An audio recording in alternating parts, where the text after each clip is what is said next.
and you needed every bit of it. Are you trying to upgrade your grade or what? All right, let's get on this. We're going to talk a little bit about OOP.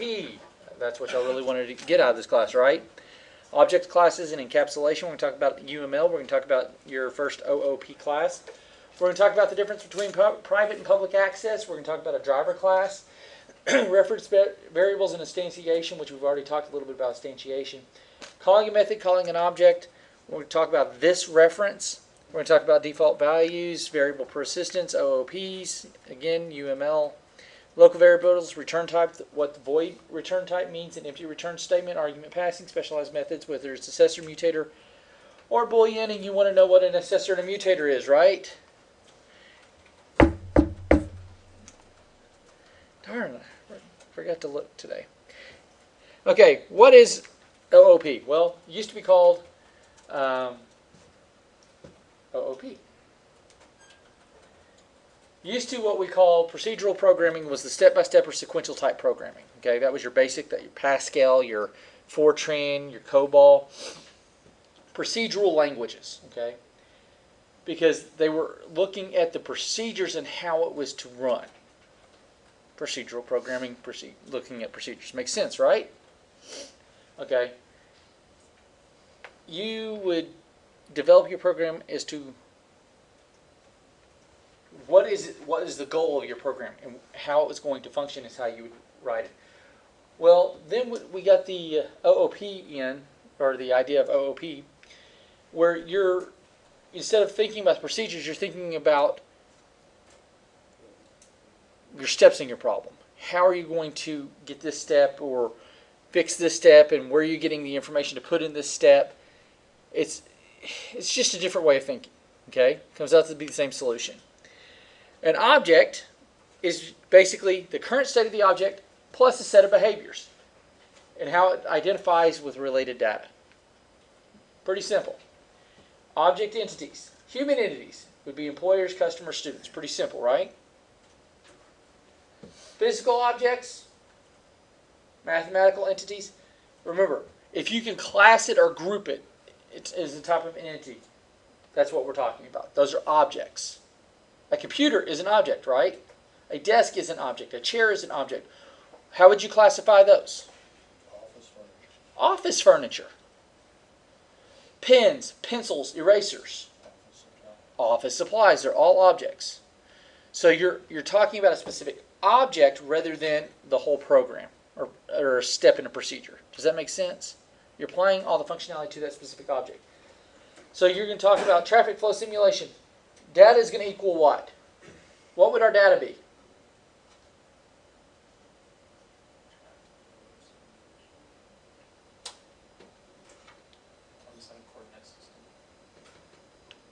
Mathematical entities.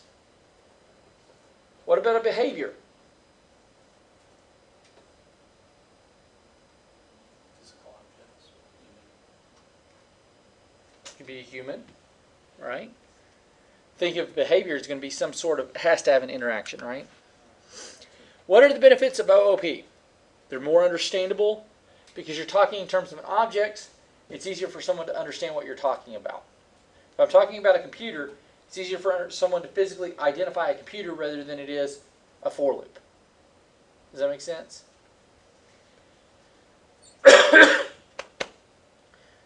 So what we have is what we call methods. We have our data that will go into methods, and all this together is an object, which is part of the rest of the program. Does that make sense? What we're calling is encapsulation. We're encapsulating our data and our methods together. That's encapsulated in an object, which is encapsulated in a program. A class. Y'all are familiar with the term class, right? Y'all think you're writing your Java class, right? You're thinking that as the term or a description for the set of objects. That's all it is. On the next slide, we're going to talk about 3 different computers on a conveyor belt in a manufacturing plant. The 3 computers represent objects, and the specifications of documents represent a class. The specifications of the document is a blueprint that describes the computers. It lists the computer's components and describes the computer's features. A bunch of regurgitation of the same thing over and over and over, right? Think of the object as a physical example for the class description. Formally, we can say an object is an instance of a class. Okay? What does that mean? If I'm talking about an instance, think of an array. Your character at 0 would be the instance of that array, where that array is your object. Does that make sense? Did that make sense to y'all? I like seeing head shakes, so it makes it, or smiles or smirks or something, so I understand that you got it. Okay, specifications for a computer. This is an object. What is this? UML. It is a UML. But what part of it does it do? Describes the specification. Right. A class is a description of the set of objects. A description consists of the list of variables and a list of methods. Okay? We can have two types of variables, instance variables and class variables. Think of it as when you were in your main method, right? We had our class, and we could have A equals 1, right? Then we'd have our main. Is there anything wrong with that? No. There is if that's public.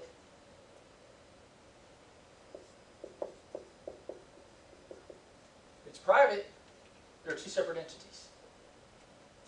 This is an instance inside this method. Does that make sense? This method is an object. This whole method is an instance inside the class object.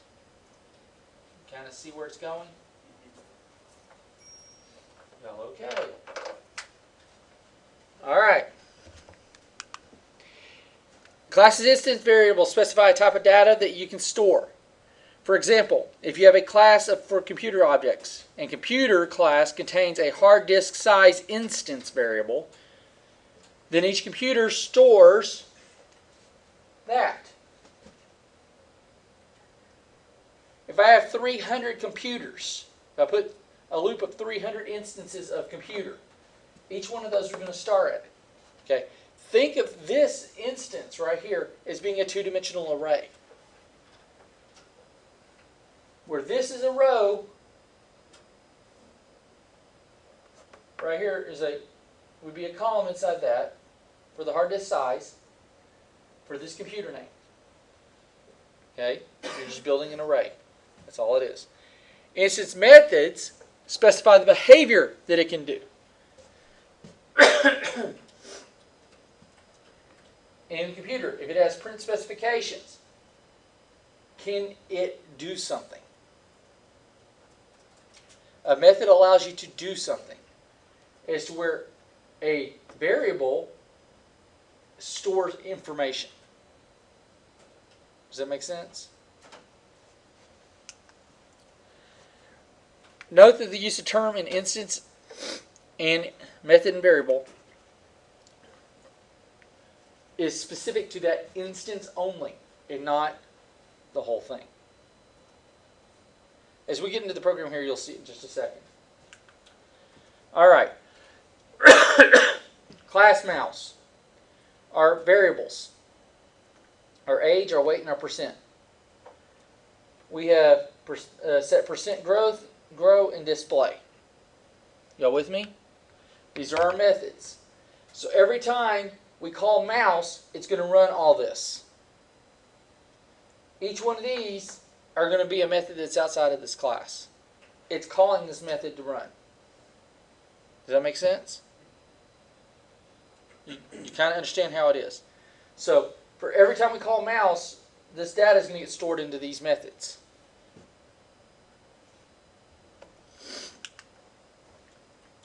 So here's what we got.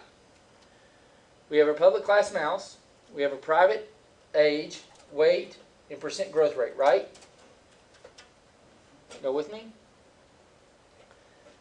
This is going to talk about, we're going to call set percent growth rate is a function, right? This is this instant. And it's only talking about this particular run. Does that make sense? This is like your character at that very specific point is going to equal the percent growth rate. Growth. The weight that was sent in and the age it was sent in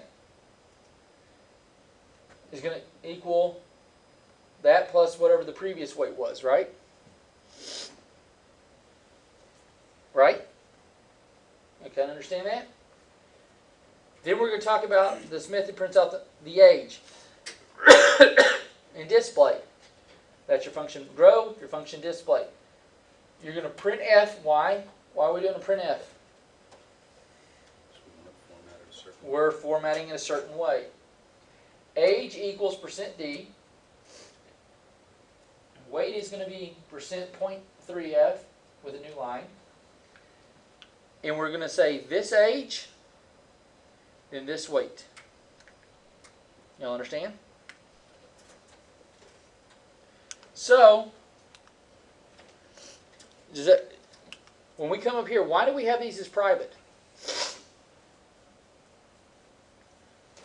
You only want to use them inside that class. Exactly. If I just took this off, they're public, they're going to be allowed to be used outside that class. So you're blocking it inside the class. Exactly. All right. There are access modifiers. When you apply an access modifier to a member of a class, you determine how easy it can be assessed. If it's private, is anyone going to be able to get to it other than what needs to call it?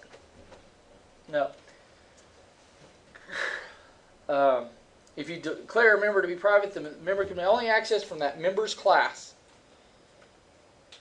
inside that class. Yes. So it's like, if it's public, any class in the program can be accessed. That is correct. If it's private, only inside that particular class that it's in can it access. All right. Use private if you want to make sure that data is hidden and it's never gone out. If you declare public, it can be anywhere. So, notice we have public class, public main. Here's where we're calling. This is what, now we're on our driver class, right? We're calling, reading in our scanner, reading growth rate, mouse Gus, mouse Jack. What's going on here? Anyone know? Well, you're naming mouse as Gus and mouse as Jack. Right. We're creating a new instance of mouse, which will then call those display, call the new growth, and call that whatever the other method is. And it'll assign that information in there. Does it make sense? And it'll assign all that value to Gus. Then it'll do the next instance. Y'all kind of seeing where it comes from now? We have, what's the growth rate as a percentage? We'll read it in. Then we'll set the percentage to that growth rate by passing growth rate to each one of these two. Then we'll do the grows. Why they have an extra one in here, I don't know. And Gus displays, or the displays. Does that make sense? We call the new mouse. We set the growth rate with that method, right? And then there's that. Is there any questions on those methods?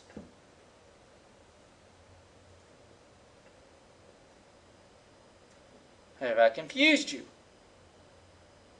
I just think you should have shown us the driver before you showed us the, it would make a lot more sense of what they were putting in. And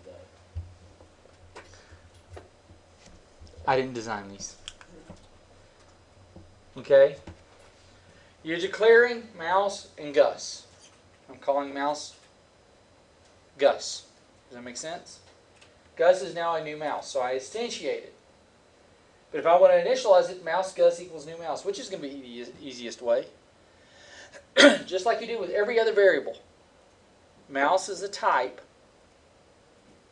that you've created. Gus is your variable, and then the function. And then after you do that, you got to call from the mouse driver, you've got to call the specific names. Does that make sense? Now, where do the groom and display functions have to be They'll be in the driver class. stored? I'll show you the whole program here in just a minute. On on wherever you're running it from, where do they have to be saved to be able to call that In the class. in the class? It's just another method. Because you have your main method, and then you have your functional methods. Okay. Still all in that one thing. So basically what you would have is I'll have my class method, or my class, and then I'll have my main, right? Then I'd have set percent, and then grow.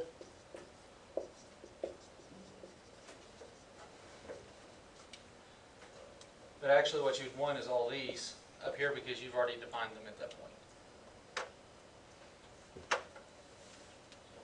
Now, you can import methods that aren't in that class. That is correct. And that's a little bit further on. Okay. I'm just trying to get you the idea of the concept behind a driver class where you're, instead of putting everything in function main, you're specifying, I want this specific action to be done on every whatever. So I never have to change this. So if I wanted to say Jack Mac, Blue Hawk, Red, whatever, all I got to do is just do that, dot, and then this method name, and then it's done.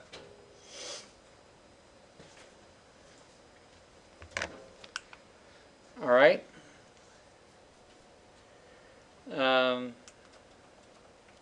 This reference, again, is referred to this particular instantiation or this particular reference point.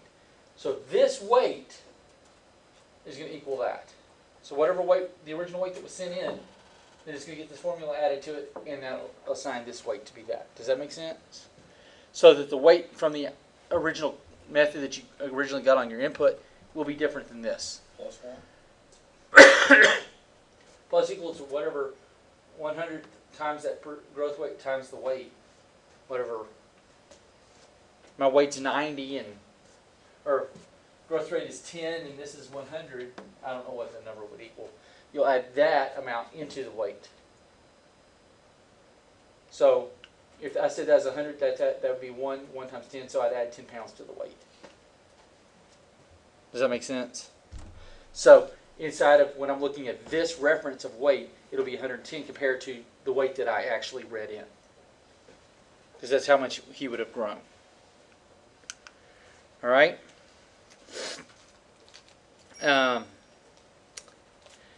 Default values for instance variables, integers will get 0, floats will get the point, booleans will get false, reference will get none or a null. And then a string is always null by default. All right, same as it's always been. Now let's talk about the variable's persistence. How long is that variable going to stay in memory before it gets wiped out? For as long as it needs. It will only stay in for the duration of that instance object. Once the object is done, the variable is thrown away. Does that make sense? It's like your ex-girlfriends. Once you get done with them, you throw them away. I only said it because all guys are in here. Sorry, Wendy. Instance variables persist for the duration of a particular object. Thus, the object makes 2 method calls. The second method call does not reset the original object instance variables to their initialized values. Instead, they keep it until that object is done. Does that make sense? Once you assign a variable inside of an object, it's there until that object is done.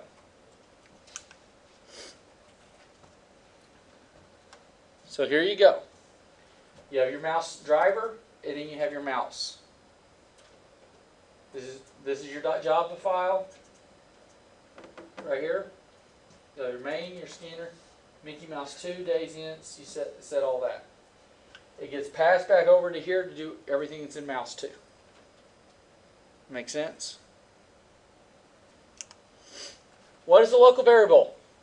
It's one that is declared inside that method that you're using, not inside the class. If it's in the class, it's considered a global variable.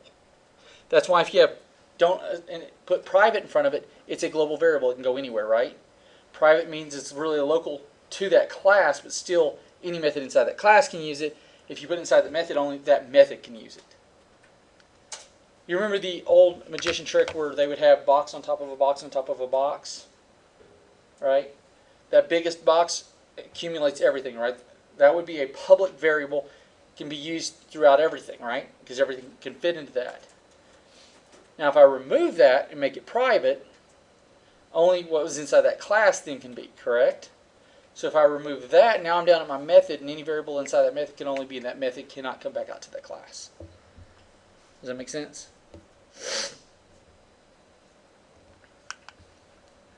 So here's your Mouse 2 driver. You read in your growth rate, all this stuff, and do all your output, and this is all your that's your class. That's what you would turn in, but you would also have that constructor. Okay? Here's your constructor, where you have Mouse 2, and then you have your mains. Essentially what would be your mains, but you'd actually have the other ones. So you have those two files, right? From here on out, you're going to have multiple files. Public int get age. Remember that's your return variable type. Here's your function. Your return stage, you're going to say this age is what's getting returned.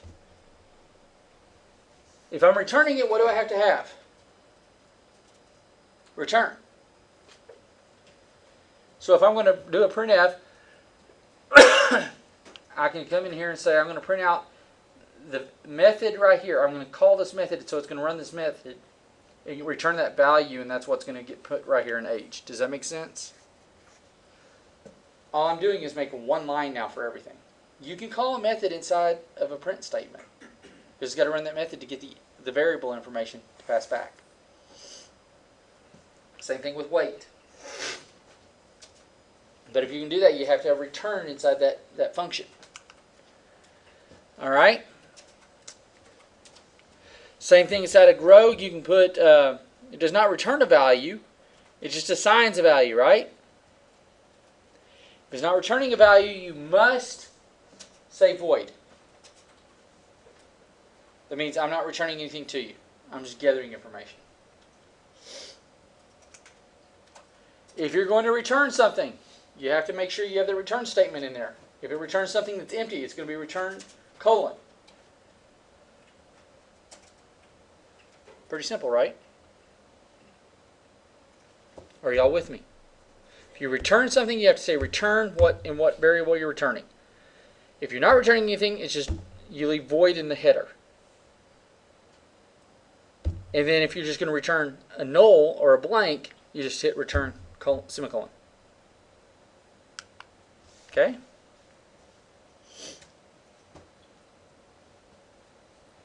So, public void grow. What is grow going to return?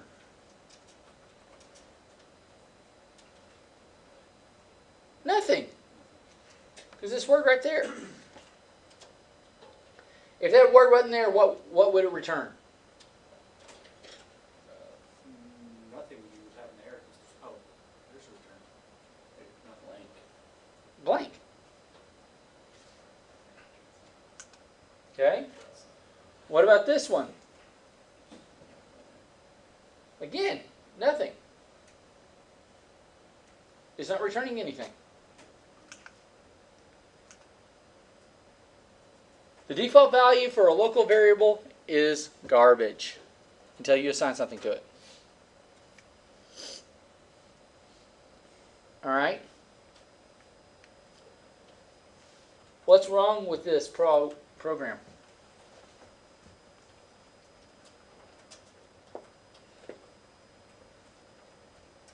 wrong with it?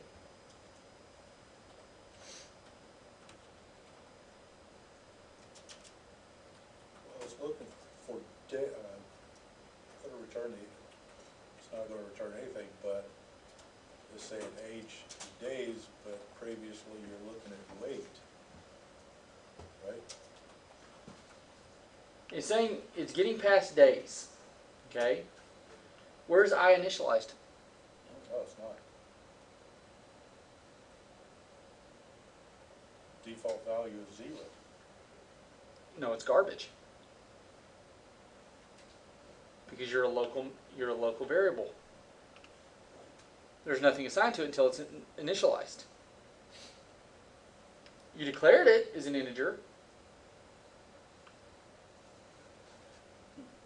but you didn't say int I equals 0. So until whatever days gets passed to it, it's still garbage. So how can this run? It's going to cause a compile error because you have not initialized I. You declared it. So if you said int I equals 0, then you're good. Everyone catch that?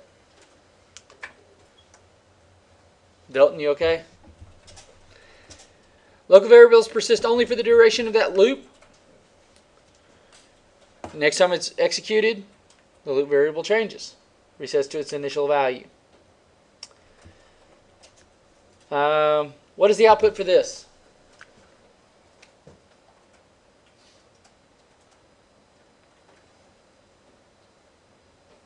Returning nothing, void. What is the output?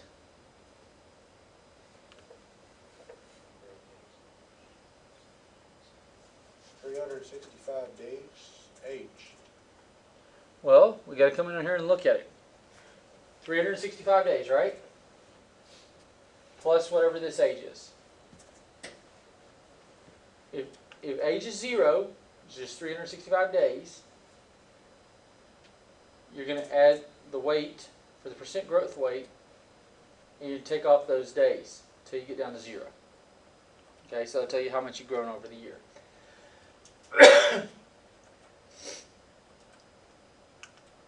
Okay. So, what is it going to say? Number of days aged.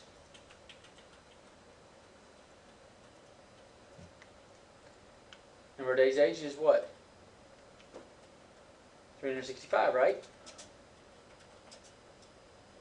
Because we're not printing out how big they grew. We're just looking at how many days they aged. All right. What is a pass-by value mechanism? Is to pass arguments between methods. Remember when we have the parentheses like we had right here, we're passing the value of days into this. Okay? Many grow days. So in the grow, I'm passing this value of 365 to days. Okay? Does that make sense? I'm reading the integer days, which was 365 because I'm in grow. Now I can use it. That's what we call a pass value. What's the asterisk? Is that a rule or something we're supposed to separate the class from the... This is just a comment line. Okay. This one and this one. Are we supposed to use those though to separate them, or...? I just want you to type in comment line. It's easier to identify where your methods are Okay. if you do that. So if you have to scroll back up, you can, oh, there it is. Okay. Pass by value means it's just going to pass it from days to grow and so forth and so on. An assessor. If I'm acting as an assessor value, I'm going to ask Cody for information. I'm assessing his information, right? Correct? I'm getting his information. If I'm going to be a mutator, I'm now telling him he's 35. I've just now aged him to 35. Mutator changes things. It sets or mutates the value of that instance variable. An assessor just reads the variable. You need to know the difference. Guaranteed.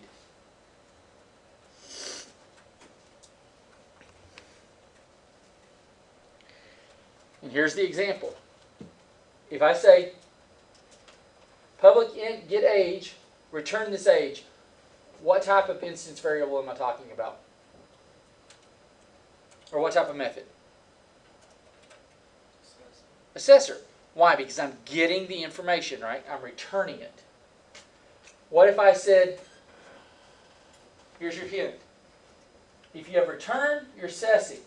If you have it equals, you're assigning, or you're mutating, or you're changing. Right? Everyone with me? Boolean methods. Y'all are familiar with Boolean, right? True or false? And we'll normally start with an is. Why? Your method that you're going to have a return variable of a Boolean, you want to start with is. Is it true? Is it false? Does that make sense?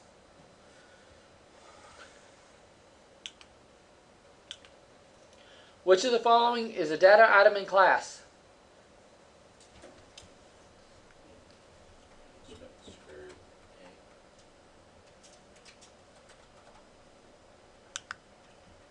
Given this method call, what is the thing that is called inside the parentheses? An argument. Passenger? Ever heard of that? Cargo? What word is used to create an object? New. What is the formal name for a method like set age? That would be Set is your keyword, right? Good job. Now you're ready for your quiz.